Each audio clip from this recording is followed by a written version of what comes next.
Anak-anak, Bapak beliin jajan buat kalian. Yeay! Loh, punya aku kok kecil sih, Pak? Kamu kan udah besar, Ica. Ngalah dong sama adiknya. Ica, kamu bantuin Bapak ya. Sapuin dong nih jalan nih sampah-sampah yang berterbangan ya.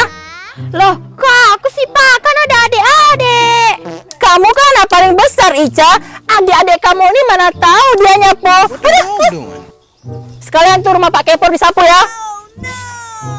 Ih, aku lagi. Ih, diam